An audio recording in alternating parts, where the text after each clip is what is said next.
Welcome, everyone, to another episode of Streamed and Screened, an entertainment podcast about movies and TV from Lee Enterprises. I'm Terry Lipschutz, managing editor of the National Newsroom at Lee, and co-host of the program, Bruce Miller, editor of the Sioux City Journal and a longtime entertainment reporter. And I think, you're my muse. Yeah, Bruce. really? You really inspire me. Okay. Yes. All right. Because you've been doing this for so long. You are a leader in the community. You are somebody I can look up to as a journalist, as an interviewer. No. Wait, you're not handling my performance review, Okay. are you? No. No, I can stop sucking up now. Right. It's one of those things you think, God, what this says is he's old. That's what it says. That's what's in that one. But when you've been around a long time, you kind of know where the bodies are buried, number one. Right. And number two, who is the person who is actually making a difference? Who is doing something? So it's like, and I've said this before, if you're doing an interview with somebody, you want an interview with somebody who's a celebrity, don't go to the publicist, go to the wife. Because the wife can get you to that person faster than the publicist can. But there are little things you learn along the way. It's kind of little tricks of the trade that you pick up. And it's funny how sometimes you will meet people on the way up that fizzle or on the way up and they just burst into something really big. And you can catch that somewhere. And I've had those ones in my life. And it's so fun when they remember you, years later, and they go, Bruce. That kind of stuff is really very, very, that's maybe the most rewarding part of it, because you think it's hit and run. That's what we do most of the time, is you interview somebody and then you may never see them again. But sometimes you do come back to those ones, and it is interesting to see how they react. And I have some that are real jerks too. And you go, it's like, hello, Newman. It's one of those things. But it's fascinating. And we did track David Rysdahl when he was in Fargo. He was he played Juno Temple's husband, kind of meek, kind of nothing, not a real spark plug, but certainly key to the story. And it was fascinating. And I think we might even, if you go back to an older edition of Stream and Screened, you might find the part of the interview that we did. Oh, yeah. But he's now in Alien Earth. And he told me around the time of Fargo that he was going to be in Alien Earth. And he said that Noah Hawley, the creator of both, pulled him aside and said, I want you to be in my next show. And that was this prequel to Alien. And so he just took a leap of faith that the guy was going to be giving him a good part. And it turned out, this thing is a hit. And he has an important part toward the end of the show, which I find just kind of fascinating, because, would you sit around for 6 months in Thailand? I think they shot it, and then wait for your moment to happen. And he says it's a good gig, because you could watch everybody else and see what they're up to, but he does a little more research than that. He doesn't just stand at a fake computer and start pounding on keys. He talks to the people in all the other disciplines. So the photographers, he asks them, well, now what do you want me to do at this point? And he talks to the art directors. What do you think I should be doing with this piece of equipment, and how will I look like I'm best suited to this? Or to the director, and should I be listening in on this conversation that's happening in front of me? So there's more to it than just, pounding on keyboards and looking like you're a part of that whole thing. And it has also fueled his future, because after he finished doing Alien Earth, he did another kind of AI related show called Soulmate. That'll be coming out later next year. And in there, it's a man who's very lonely, who is involved in robotics and creates perhaps a companion for himself, and what that all means for you in terms of AI. And he said it's fascinating to look at that whole world. He is now writing a screenplay about AI, and he says if we stop this before, before it gets too far afield, um, we then can lead better lives than the characters are in these films. But Yeah. so he had a break after they had finished Alien Earth, made another film, and now he's writing on another one that all seem to talk about what is this futuristic world that we'll be facing, which I find fascinating. Yeah. Yeah. He's a really strong character actor, in my opinion. I mean, I thought, um, because I wouldn't call it a lead Oh role no, in Fargo, but he was very substantial playing Juno Temple. Juno Temple was clearly the center of attention in that season, but he had such a substantial role, and it was a really interesting one where he was kind of, I don't know, almost like meek. He wasn't very. Uh, he kind of played that subordinate character, and he was really good in it, and he was really good as that. And I know he's from the Midwest, so it plays into him. And now to move in to this, I didn't even recognize him at first. He's got the beard, right, and right. he looks to it's like I'd hear the voice and it's like, "Wait, I know that voice. I remember it from somewhere." And I knew he was on the show, but I just couldn't quite put two and two together initially.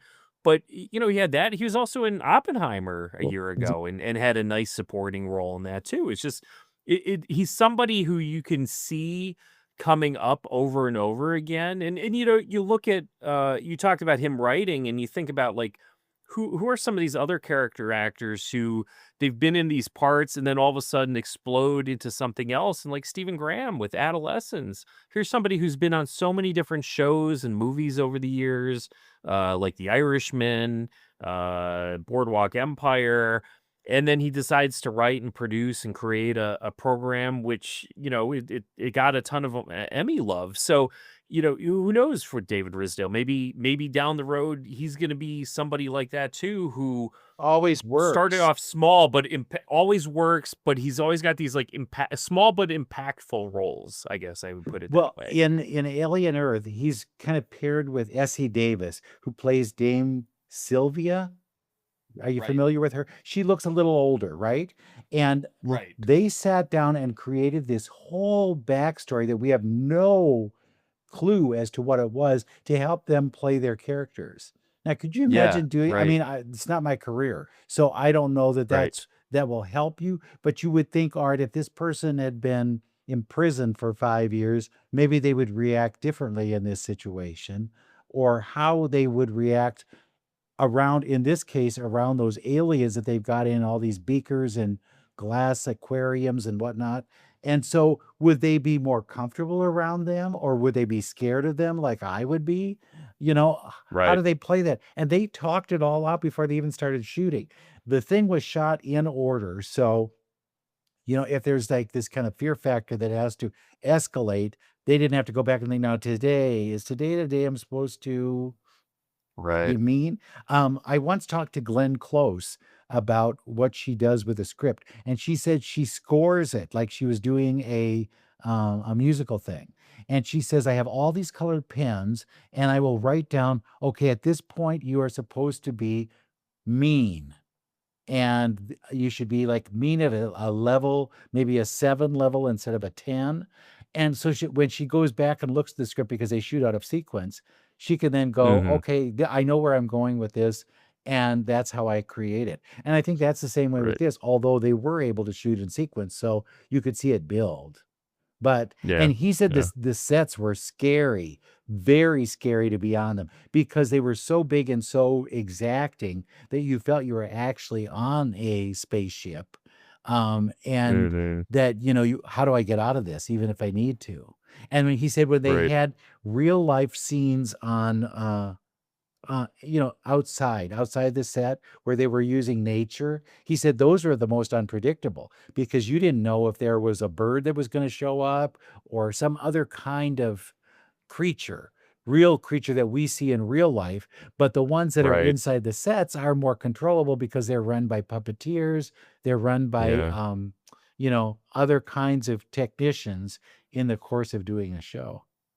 Yeah. But he Yeah. did have Yeah. nightmares. He did have nightmares after he had done his Wow. big scene in episode 6. So if you go back and Okay. you look at episode 6, that's the one where he had nightmares, and you'll see why, if you know what I Right. mean. Right.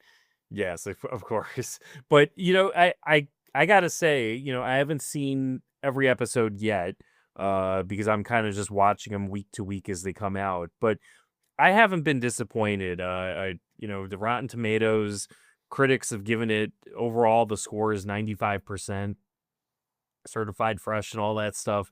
So it's been good. I know the audience score has been a little bit lower. I've kind of throw that aside in a lot of cases because I think there's a lot of trolling of Rotten Yeah. Tomatoes at times from the fans where Or it's not publicists. like yeah, exactly. I mean, on one hand, I think critics can sometimes skew things a little bit too much positively or negatively, if you want to call it groupthink to a degree.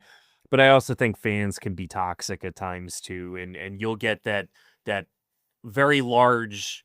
It could be, I'll call it a large minority, that large vocal minority who will just kind of troll Rotten Tomatoes and hate on something, whereas folks that actually like it don't necessarily do it. It kind of goes back Right. to people that like what you're doing won't call you to thank you, but the people that want to complain, they're the ones that are the most vocal. Um, so yeah, so that popcorn meter is a little bit lower from the fans, but it's still really solid. I think turning this franchise into a TV series has gone well, and I hope this is gonna bring multiple seasons back in the future. They haven't. I don't think they've announced it, have they? I know, and I think I can see where they could go. And then you have all these characters, so many characters that you could even just dive into one of them in terms of Yeah, what their future was or their past was. I mean, I think there are places you can go with it, so it's not right. Of not course. that difficult. Well, would you And actually, like with Noah Hawley doing an anthology series like he has with Fargo, he can easily turn Alien Earth into an Right. anthology where each season just takes on a different storyline. Like, maybe this is Alien Earth and then season 2 is Alien something else. Maybe it goes Mars? off planet Yeah. and right, Alien Mars or somewhere alien whatever. Or maybe there's another Alien Earth story to tell. But we'll see. We'll see how it goes. Yeah, it's fascinating. Well, here's a snippet of the interview I had with David Rysdahl. Life is unpredictable, but how you prepare for the unexpected shouldn't be. Take ownership of your life planning with Policy Genius to help your loved ones have a financial safety net in case something happens to you. Whether to cover debts and routine expenses or even invest the money and earn interest over time. With Policy Genius, finding and buying life insurance is simple. You can compare quotes from top insurers and could find coverage that fits your needs and your budget. Plus, they offer life insurance policies starting at just $276 a year for $1 million in coverage. It's an easy way to feel good about and plan for the future. No wonder Policy Genius is the country's leading online insurance marketplace. Don't wait for life to make other plans. Protect your family today. Head to policygenius.com to compare top-rated life insurance policies, get your lowest quote, and make a smart move in under 10 minutes. That's policygenius.com. Are you officially Noah's muse? Oh wow, what a I I could only hope. I mean, wow, that I think I've played his heart the last 2 seasons, and I've played him as a father and a loving husband. That part of Noah Hawley. So maybe I'm a muse in that part of him. Could you see a connection between the two, between Fargo and between Alien Earth? Our first meeting about Arthur, I said, this guy's kind of like Wayne. There's a mirror image. He loves his work. He loves his family. He believes in what he's doing. And then they have a crisis of faith, both of them. And awful things happen to both of them, and they have to re-examine their place in it all and who they are within their family or within their work. How far in advance did you get to see the whole script or just a little bit? He talked to you about it? I How read did that work out? and then he told me what was going to happen with Arthur's arc. So I hadn't read those yet. They hadn't written those yet. There was some sketches, but I knew what was going to happen to him. Okay, in the early episodes, you were basically just seen standing for a lot of it, where you go, what's he up to? I think there's some trouble that's brewing there. Yeah. What do you do in those scenes? Are you like pounding on keyboards or what are you doing? My least favorite scenes as an actor. Every actor wants to, it's like playing a sports game. You kind of want to take some shots, right? So I knew they were coming, but you also get to just live in that character's skin for a bit and then be a good team partner for your other actors in the scenes. And so I feel like that's what I was doing the first few episodes. And you get a chance to wear the clothes, typing out, see what that feels like through this new person's skin, and knowing that your day will come. Well, you also must have old-timey keyboards so that it matches with the original film. Right. I mean, do you look at that stuff and say, what is this? This is like, what year is I it? always asking the art directors, you're like, all right, so what was your plan on here? What should I be touching? What does this control in this fictional world? And what's lovely is they've all thought about all that stuff. So they're like, all right, this controls this monitor. This is monitoring the hybrid's skeletal system. This is their mind. And so you try to make it as real for yourself as possible. So you're like, all right, I'm going to focus on this over here. And then you're working with the camera team. They're like, it looks a little better if that is happening on this keyboard. So then you're like kind of changing it up so that your face is in a better place, all that stuff. So it's a constant conversation between different departments, but you're all working for the same moment, which should feel authentic. When you're listening then to somebody else's scene that actually is out in front of your kind of station, what is that like? You're especially when they're good actors, which they all are on Alien, you just get to stop thinking and go into play mode. Like I'm just Arthur and we're at work and I'm doing my job and they're having a conversation over there and I'm naturally going to have feelings about what Boy Cavalier is spouting. And so I can just live in it in like a living, that there's that living theater. It's a big thing in New York. Sure. And so you get to kind of live in this character without putting too much on it and just reacting naturally as you would. And then being surprised by how you feel. Like I didn't, in these moments that you did not really plan because you plan for the big, you've tried to always plan without also being spontaneous. But for the big moments, you've thought about that arc. You thought about what's going to happen. But for these small little moments, you're being surprised by all these other actors. And that's the best. You don't want to be planning too much as an actor. Right? And especially like Timothy Oliphant, that guy doesn't plan anything. He is doing jazz. He's doing improv every time. You have no idea what he's going to do, which I love working with those kind of actors. And I want to do that more as an actor myself, just come in and be that spontaneous. It helps when you're playing a synth versus a concerned human being, but there are characters that allow that. But in general, you get to also watch actors work and steal things from them. Like we're all, as artists, you're always stealing things. You're like, oh, I love how Tim comes in that free to every scene. Like I want to try that next time. And then you see if that works for you. Or you're like, I love how Boy Cavalier just puts his feet on the desk. Like, yeah, why couldn't you could do that? That's a powerful move. And would you ever think I could play that role? Why am I not playing that role? Oh, yeah. Well, you're like, I told Noah, I'm like, I want to play some villains. You put me in this really good guy role, and I love playing good guys, but you will always want to be moving forward and playing somebody different, and that will come. I know that will come. All right, Bruce, thank you for that interview. I'm looking forward to the conclusion of this series, but a little bit sad to to see it go at the same time, because that means I'm going to have to look for another show to watch. Well, you put the investment in, and then you think, wait a minute now, it's over, you know? Right. So we'll see what happens. It could be, Yeah. there could be more of it, or it could be next year's big Emmy winner. There you go. All right. So we'll be coming back soon. You want to talk some upcoming series, because right? October is really the month when we see the new shows spill out on network television.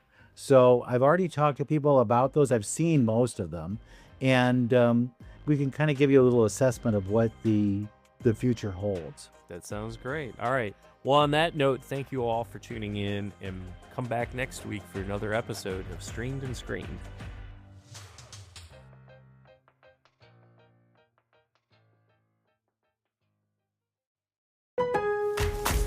Pro Savings Days are back at Lowe's. My Lowe's Pro Rewards members save even more with limited-time doorbuster deals. Save $5 on 24-count Contractor's Choice 42-gallon trash bags, now just $14.78. Plus, get your choice select DeWalt Elite Series saw blades for $9.98.